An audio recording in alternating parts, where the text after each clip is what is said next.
Tompoko lasy tompoko vavy afaly tafahoana aminao ndreny tenako amin'izao takariva ny alakamisy fa efatra ny volana May ataona 13 izao miarahaba anao tonga soa indray atao anatin'ny fotoana ny fampalalam-baovao manasanao mpanajana ary anaraka izany hatramin'ny farany.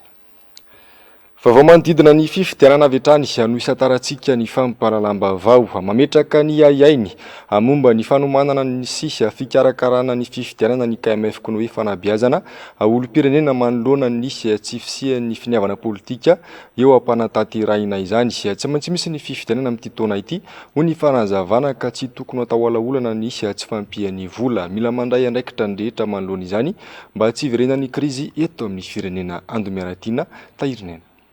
Tsy tafiditra anatin'ny lahadinika ny fiverenan'ny Antenimera ny fanitsiana ny lalàna 2022 tsipika ohatraohatra valo mifehy ny fifidianana sy ny fitsapakevim-bahoaka eto Madagasikara. Manaprofo izany ny KMF koa hoe fanabeazana olom-pirenena tamin'ny fanambarana nataony fa tsy misy ny finiavana politika eto Madagasikara. Aina hiverina sy hampindray ireo lesoka sy tsy fahatomombanana samihafa nandritra ny fifidianana ny fandimby teto amintsika. Samy mandeha amin'ny tombontsoany rehetra fa tsy misy ny fahavononana isokatra sy fampiaino. Antony hafa fa ny finiavana politika no tsy ampy amin'izao zava-misy izao zany. Mandeha moa ny resaka hoe io nge ny lalàna nataon'ny fitondrana teo aloha, io nge ny lalàna ny atretsika fifidianana hatramin'izay dia fanontaniana valinay azy moa dia le hoe ary ny lalàna momba ny fananantany nga tsy nataon'ny fitondrana teo aloha fa manina no avaozana. Ary ny lalàna momba ny minina ve nga tsy nataon'ny fitondrana teo aloha fa manina no avaozana sa avaozana ve izy mba ahitana tombontsoa kokoa ka tsy avaozana ny lalàna momba ny fifidianana satria zay no ahitana tombontsoa kokoa. Raha vao tsy misy ny fanatsarana ny lalàna momba ny fifidianana, ireo tsy fanaran-dalàna rehetra hita tamin'ny fifidianana cycle électoral teo aloha zany hiverina indray amin'ity hiampy vaovao. Tsy maintsy atao amin'ity taona ity ny fifidianana hoy ny fanamafisan'izy ireo na inona antony na inona. Tsy tokony atao alaolana mihitsy ny tsy fampinana tsy fisian'ny vola. Mila mahay tokony atao ny fitondram-panjakana ka anao laharam-pameana ny fifidianana. Fa aminay zany tsy excuse ny tsy fampiam-bola ilazana hoe tsy hisy ny fifidianana no tsy fisiam-bola. So de misy zavatra tokony tsy atao na misy zavatra tokony asa tokony atao manaraka rehefa tsy vita tsony fa hitra makany amin'ny fifidianana atsika. Tokony atao laharam-pahamehana raha manana finiavana ny mpanao politika dia tokony atao laharam-pahamehana ny resaka fifidianana. Tsy tokony tarehdretra ny rehetra amin'izao fotoana izao fa samy handray ny andraikitra tandrifiny tsirairay avy indrindra ny antoko politika hijoro araky ny nametrahany lalàna azy amin'ny fanabeazana sy fanentanana ny olona mikasika ny raharam-pirenena. Tsy ho tratra mihitsy ny tanjona raha tsy ny rehetra no mifarimbona manao izany asa izany. Nareo mpanao politika aoka mba ho responsable, aoka nareo mba hijery an'io lista eo, aoka nareo mba anao vaindohan-draharaha ny fanentanana ny voaka malagasy indrindra ny mpanaradianareo hiditra ao anatin'io lista io. Ny zavatra hita aloha zany tsy tratra ny tanjona zay napitraky ny CNI mikasika ny lista mpifidianana. Mila samy mandray anjara atsika amin'ny fanatanterahany lista. Mila mifampiaino isika, nareo any amin'ny CNI koa mila miaino ny ireny fisintomana lakolosy ataon'ny fiarahamonim-pirenena ataon'ny mpanao politika ireny. Mila sarotony amin'ny latsabato ataony sambatan'olona mandray andraikitra dian'izao amin'ny fisoratana anarana manamarina izany mandeha mifidy ary manara-maso aloha mandritra sy aorian'ny fifidianana. Tsy andrasana na aniza na aniza izany fa ny rehetra no mila mijoro na izany tsy izany tompony antoka voalohany amin'ny tsy fetezana na fahadisoana ireo minima nodikodina ny safidim-bahoaka ka mendrika ny sazy tokony sahaza azy. Aoka rery ACC sy rehefa fifidianana nasionaly no atreritreto mba tsy hisy zany hoe novonoana vato ohatran'izao satria tsy ilay olom-pirenena nanao adisoana aoka fa ilay olona tompony le adisoana tokony hamonoana ny vaton'ny olom-pirenena no tokony ho saziana fa tsy ilay olom-pirenena nanao satria ireny koa antony mahatonga an'le olom-pirenena nge tsy mahay fandeha hifidy satria tsy fantatra hoe raha zao ohatra zao no vatoko no tokony vonoina ny safidiko zany iza moa na nilala hoe inona no safidiko tao fa nahoana ny safidy hafa ny voasarika no ny adalako raha ohatra ka zay no zavatra misy aleo ekena vérité des urnes.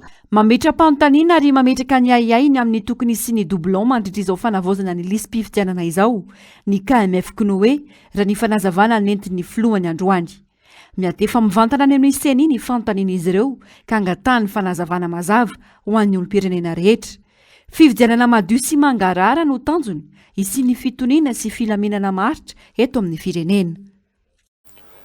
Vaovao manodidina ny fifidianana izay hatrany izay maro ny antony heverana fa mikasa tsy hanao fifidianana amin'ity taona ity ny fanjakana.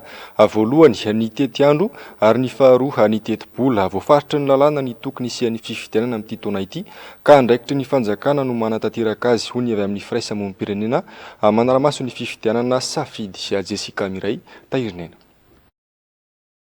Ny fiandohan'ny volana febroary teo no namoaka tety andro ny vao miramalo hoe tena misahana ny fifidianana na ny seni mikasika ny fifidianana filoham-pirenena. Ny 9 novambra ny fiodinana voalohany ary ny 20 desambra ny fiodinana faharoa. Hatramin'izao tsy mbola nankatoavin'ny governemanta ireo daty ireo. Antony voalohany heverana fa miomana amin'ny tsisiny fifidianana amin'ny fanjakana. Ankoatr'izay, antony faharoa azo heverana fa mikasa tsy hanao fifidianana izay ny fanjakana dia ny teti-bola no mena ny seni hikarakarana ny fifidianana. Raha ny tao anatin'ilay teti-bolam-panjakana 324 dia tsy misy afa-tsy 240 miliara ariary natokana ho amin'ny fifidianana filoham-pirenena. Tsy ampisasaka anefa io raha ny vinavina napetraka ny seni. Efa tafiakatra manodidina ny 240 miliara ariary ny tombana avy-tany amin'ny antsakany sy andavany ny fifidianana fiodinana roa. Azo heverana avokoa izany fa mikasa amin'ny fomba rehetra tsy hampisy fifidianana amin'ny fanjakana. Andraikitry ny fanjakana feno anefa ny mampisy fifidianana amin'ny taona 2024 ity. Mijery koa ary maheno sy mahita fa mbola tsy ampy ireo ilay teti-bola voafaritra amin'izao fotoana izao hanatanterahana sy hikarakarana ny fifidianana amin'ny taona ity ohatra ny fifidianana filoham-pirenena ary iradina koa misy ny fifidianana ny ben'ny tanàna sy ny mpanolontsaina. Na izany naty izany andetako hoe somary optimista ihany satria zavatra fetrany lalàna ilay fifidianana ty amin'ny 30 ity ary andraikitra sy adidi ny fitombram-panjakana mahefa amin'izao fotoana izao ny manokana teti-bola hanatanterahana ny fifidianana amin'ity taona ity. Raha ohatra zany tsy manokatra teti-bola hanatanterahana ny fifidianana amin'ity taona ity zany ny tompona andraiky mpanjakana izay mahefa amin'izao fotoana izao dia efa tsy mahatanteraka ny adidy lehibe isany apetraky ny lalam-panorenana ho azy izy amin'izay fotoana izay dia itsika ihany zany ny tokony mahita an'izay hoe inona ny raha ohatra ka tsy mahatanteraka ny adidy lehibe sy andraikitra tokony apetraky ny lalam-panorenana ho azy ny fitondrana anankiray amin'ny fotoana hitondrana n'ilay izy. Zara ny mampatsiahy fa voafaritry ny lalam-panorenana ny tsy maintsy hanatanterana ny fifidianana filoham-pirenena amin'ny taona 2024 ity. Tapitra ny 10 janoary izao ny fiampitom-piasan'ny filoham-perinasa. Araky ny lalàna fototra ao amin'ny 770 ny fifidianana filoham-pirenena dia tsy maintsy tanterahina 30 andro farafahakeliny ary 90 andro farafabetsany mialohan'ny fahataperan'ny fiampitom-piasan'ny filoham-perinasa. Fa miandrandra ny filoha maro Karavalomanana hanala azy ireo ao anatin'ny fahasahiranana ny mponina amin'ny fokontany Jango Ambanja. Tsy antenaina ny fanjakana ankehitriny ho ny fanehoan-kevitra fa vao mainka aza mandetika ireo efa anaty fahasahiranana. Raha voarazafa mahina sy mano Randria Malala. Tonga saina tsikelikely ny vahoaka malagasy amin'ny fampahoriana ataon'izao fitondrana izao. Na ny sosialim-bahoaka, ny toe-karena, ny politika, samy tsy misy mandeha amin'ny laoniny avokoa. Manao izay fomba rehetra hitazomany toerana ny mpitondra nefa mameno paosy ireo manodidina azy ary mizaka ny tserany eny kosa ny vahoaka malagasy. Any fokontany Jango any Ambanja, sahirana ara-pivelomana ny mponina, ny fambolena izay antenaina nefa kely fidiram-bola ihany koa, tsy toy ny teo aloha. Hafa ihany zava-bita ny folo teo aloha Karavalomanana ho izy ireo izay mbola misy lovainy taranaka ankehitriny. Za mahita ireo mpitondra fa izy ny hitako agnano zavatra itsindratsika indrindrandrindra tsika tatsapamboly aty. Zay eto dada magnamia fa tokisignanao tsy vady fa magnamia tokanao zay fa zay commune Jango tsy maintsy hiaraka aminao mandrakarivo. Misy vokatra aminay agny fa tsy voaboaka. Lalagna ratsy, potsisy, indrindra amin'ny fianarana. Zahay amin'ny vatitindro mandalo isan'andro amin'ny varomora zay. Tsary nandalo aminay eto raha zegny, tsy sorany andrajoely ny halanay. Fa ny raha mahazo amin'ny antodre mahazo zahay efa tsy idikagny eke. Fa zahay mihevitry le olo tokony hagnavitry zay amin'ny raha mahazo zay. Tsy may olo hafa zay efa tsy Ravalomana. Tamin'ny fotoagna ny andro niasanao, tsy haiko jiaby manana blouse, manana cartable, magnara-penitra l'école isan-tariny. Izy io zahay eto, fokotany an-tanandava ty. Marary sady dia marary mangiry-firy fa le bureau fokotanay fo tsy voahomagna. Zaho président Fram tany Ravalomanana, intely mangala vola agny 3 millions zay agny Ambanja. Isan-taogno. Ary blouse io tamin'ny taona ka atao fa feno. boky tsy tandry tao ka hatramin'izay dia sy jaliagna zay am'izao fotoana zao ty na fampianaragna dia jaliagna mpampianatra mijaly vola mpianatra sy nahita io satria mijaly mpampianatra ke tsy mijaly mpianatra amin'ny alalan'ny fifidianana fony alantsika hoe le antsoje mahazo atsika fitondrasam-panjakana zio io. Fa ny ena 7 arivo ny isan'ny mpifidy amin'ny komina Pitatafika ara-mitata amin'ny taom-pifidianana ny taona 2024 arivo. Nahitana le sokagoavana ny fizotry ny fanisana mpifidy atao amin'ity komina ity ranonambara ny ben'ny tanàna Jessica Miray Sitahirnena. Ny taona 2024 arivo nandritra ny fifidianana filoha am-pirenena, mpifidy manodidina ny 3,973 alina ny voasoratra atao amin'ny komina Pitatafika, avy amina fokotany 3,0. Tamin'ity taona ity, tsy nisy afa-tsy 7,474 alina ny mpifidy voasoratra anarana araka ny lisitra vonjamaika avy amin'ny CNI. Izany hoe, nahitana elanelany hatramin'ny 4,907 ny mpifidy. Ankoatr'izay, misy toerana voafaritra mihitsy no nahitana fiainany betsaka ny isan'ny mpifidy hatramin'ny 2 arivo. Mety hoe le fanisana tany amin'ny voalohany hitako hoe nisy tsy nety raha ny fomba fijeriko azy satria misy olona 17 zao nalefa teto amin'ny komina Pitatafika nanisa izay nakisaka tanteraka ny lehiben'ny vohitra, nakisaka tanteraka ny chef fokotany dia olona vaovao reo. Ao anatin'ireo olona vaovao reo dia 17 nisan'ireo olona reo ny fokotany eto 13 fa ao anatin'ireo 17 reo efa misy olona 7 efa hita foana manao propaganda ny toko anankiray.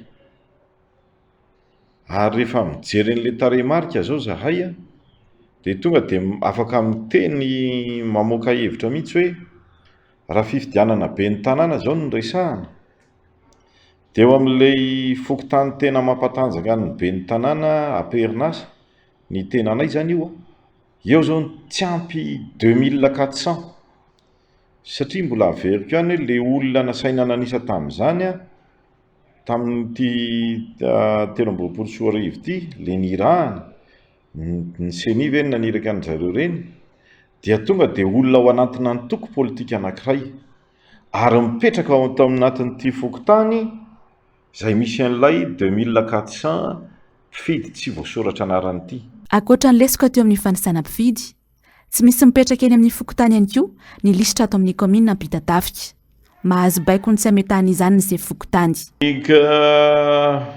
Komisiona zany nirahana nijery an'ilay lisy mpifidianana dia nangataka teny amin'ny fokotany malaza ny hoe aleo afisena le izy dia mitovy daholo moa zany ny fomba filazan'ny olona atao hoe tompon'andraikitra satria dia tsy namela. Raha nanontaniana hoe iza manakana an'ilay fanaovana an'ilay afisy dia namaly moa ny chef fokotany malaza zany fa tsy avelan'ny chef district zany. Atsimondrano resahako.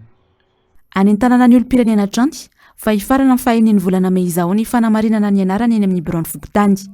Itoy hatramin'ny faraiky amin'ny 30 volana Mey kosa ny fisoratana anarana ao anaty lisy mpifidianana.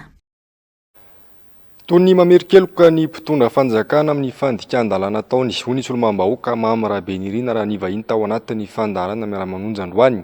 Efa mibaribary ny fanafangarona ny raharahan'ny antoko ny filoham-pirenena sy ny raharaham-panjakana. Volam-bahoaka ihany nefa no ampiasaina amin'ireo hetsika hatao. Hitsankilany amin'ny totongana ny toe-karena saingy mijanona ho mitaza-potsiny sy mijery ny fahoriam-bahoaka ny fitondram-panjakana. Ravorazafy Mahenina sy Andry Rakotomala.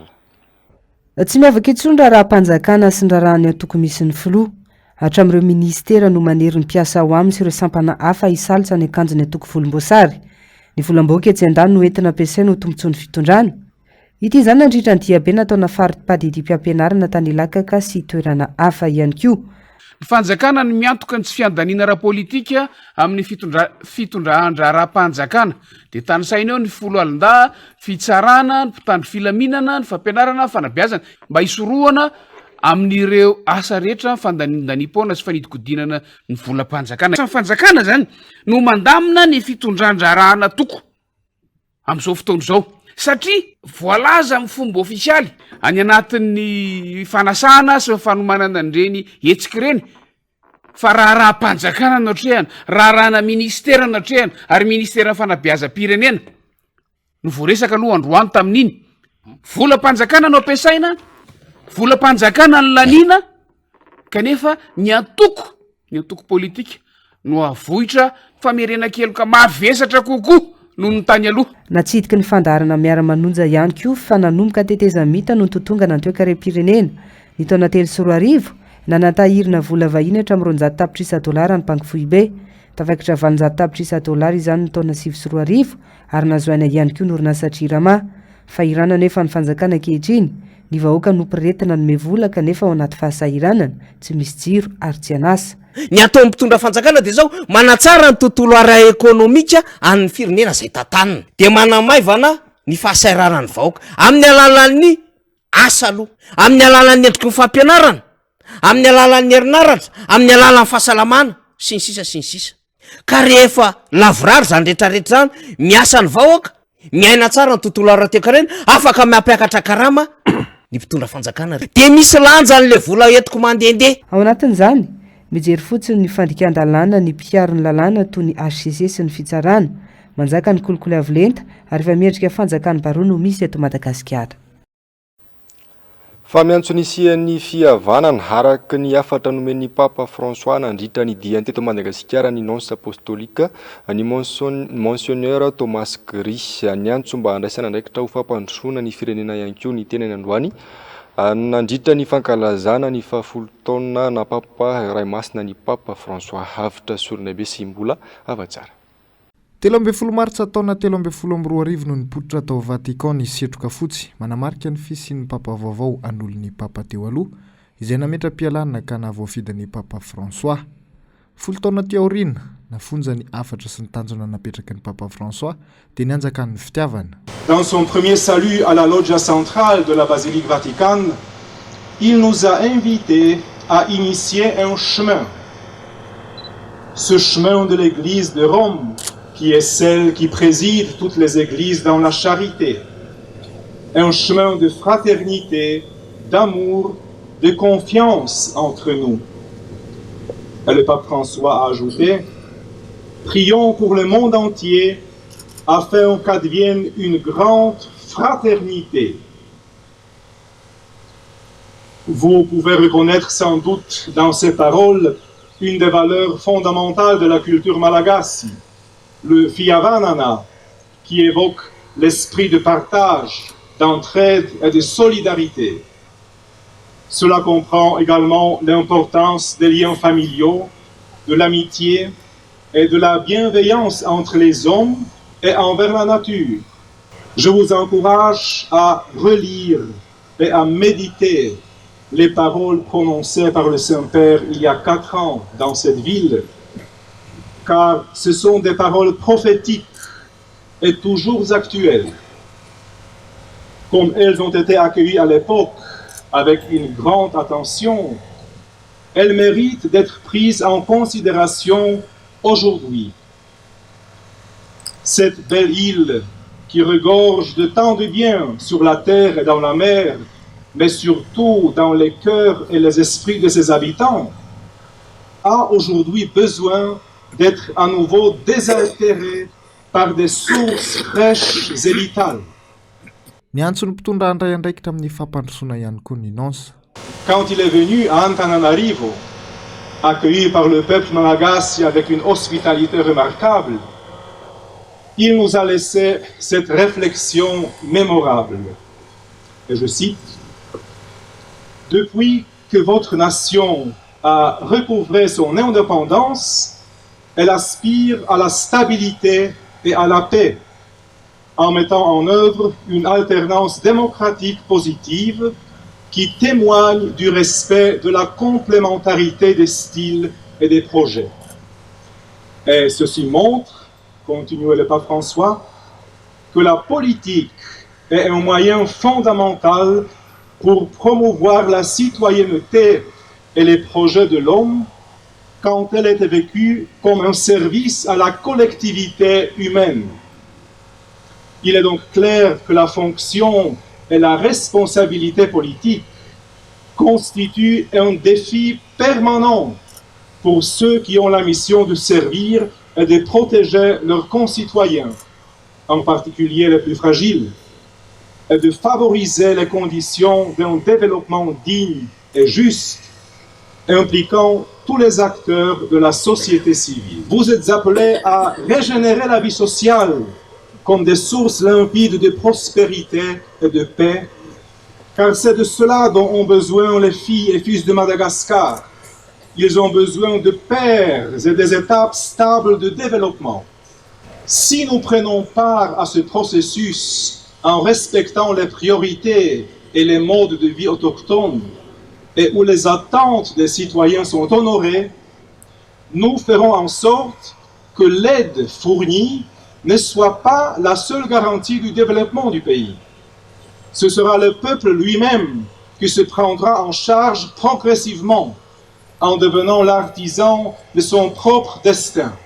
Nandritra ny fotoana dia ny arcevêque-ny Tomasina, ny cardinal Désiré Tsarazana no nitondram-bavaka ny Papa François amin'ny asa miandry azy. Ny fotoana izay nentina nankalazana ny 70 taona na Papa Iray Masina ny Papa François dia notanterahana tetsy Ivandry tao amin'ny tranon'ny Papa Iray Masina. Notarinonsa apostolika tonga namaly ny fanasana ny filoha Marc Ravalomanana, ireo tompona andraikitra diplomatika monina sy miasa eto Madagasikara, ny avy amin'ny FFKM maro mpanao politika maro. Vaovao ny kolontsaina kosa indray mampiavaka ny firenena malagasy manirana izao tontolo izao ny fahaizany mandala sy mitana ny kolontsaina izay andriankina ny fampandrosoana na eo aza ny firoborobony ny kolontsaina vahiny sy ny teknôlôjia dia tsy azo ambanina amin'izany ny kolontsaina veto an-toerana toy ny poezia sy ny antsatonokalo hapirofon'izany tanora maro no natrika velaran-kevitra mahakasika ny tantara ny poezia androany atitsy amin'ny akademia malagasy Andomiaratina Tahirinena. Miavaka amin'ny fananany zavakanto maro loko sy haikanto, voizina amin'ny alalan'ny poezia sy tononkalo ny malagasy. Mivoatra isan'andro izany na eo aza ny firoborobon'ny kolontsaina sy teknôlôjia vahiny. Talohan'ny taona 2020 tany ho any, nidiran'ny soratra teto Madagasikara, niseho tamina endrika maro ny haikanto. Mivoatra mandraka ankehitriny izany toy ny poezia, sary hosodoko sy ny maro hafa. Maro ireo mpanoratra mamely maso izany, mamoaka boky hitazomana ny kolontsaina. Misatra ny koa ireo makatahaka ny kolontsaina vahiny. Ireo mpanoratra mbola mamelona andreo nentin-drazandreo, mbola manao hainteny hitantsika enjany misy ary mamoaka boky mihitsy dia hainteny no ataony lohatenin'ilay boky. Misy ireo izay mbola makatahaka hatramin'izao, tsy voatery le fahiny be ihany makatahaka, fa nany amin'izao ary vokatra ny fanotoloana sy ny zava-mitranga maro eran'izao tontolo izao. Misy ihany koa ireo nanomboka teo amin'ny tady mivery izany, misy ireo mpanoratra hatramin'izao mbola mikaroka an'izay fomba na eo ary ny fisosika ireo zavatra avy any ivelany dia mamaka amin'ilay tany amin'ny loharan'ny poirana izy fa somary niova fotsiny fomba nandorany azy. Fantsona lehibe mitaiza, mamelombelona ary mampandroso ny mahaolona sy ny firenena ny haikanto, tsy azo atao ambanin-javatra izany. Raha ny tena marina niara ny firenena anankiray no mamolavolan'ny toe-tsaingy, izany hoe tena mitaiza ny poezia. Raha toa izany ny mpanoratra ka manao tao foana ao anaty poezia, manoratra fiaindiso, miteniteny foana ao anatin'ilay poezia dia ireny mitaiza an'ilay fiarahamonina. Raha ohatra kosa izy tena mikatsaka an'izany hoe zavakanto, mikolokolo ny kanto, mikolokolo ny tanora, mikolokolo ny fiarahamonina, dia izay ilay aran'ilay firenena azo hitarafana ny kolontsaina ihany koa ilay olona ao aminy sy mifandrosoany fitaizana mihitsy hoe izany. Tsy tonga ho azy, asa mafy sy sarotra ny asa soratra, mitaky fahaiza-manao sy fikirizana hivoatra hatrany. Asa ohatra ny asa rehetra, ny asa fandratana dia tokony hanana tanjona tsara foana izany satria hoe mikolokolo zavakanto, tsy mora izany fa anisan'ny asa farany sarotra indrindra. Dia izay izany mbola tena hoe katsahana amin'izao fotoana izay hoe mifanerasera amina asa soratra isan-karazany no afahanao maka saina manatsarany ianao mijerenyreny karazany zavatra tsy hoe poezia ihany mijerena raha anao poezia fa ny ara rehetra zay zavatra tsara rehetra eny amin'ny tontolo eny zany ohatra hoe raha tsara ny voninkazo ka voavadika ho lasa teny iny dia tsy tokony ho potehana zany ny voninkazo. Marobe ireo tanora liana amin'ny fanandratana ny kanto malagasy tonga tetsy amin'ny akademia malagasy Tsimbazaza androany nanatrika ny ivelan-kevitra mahakasika ny tantarany poezia sy ny tontolony.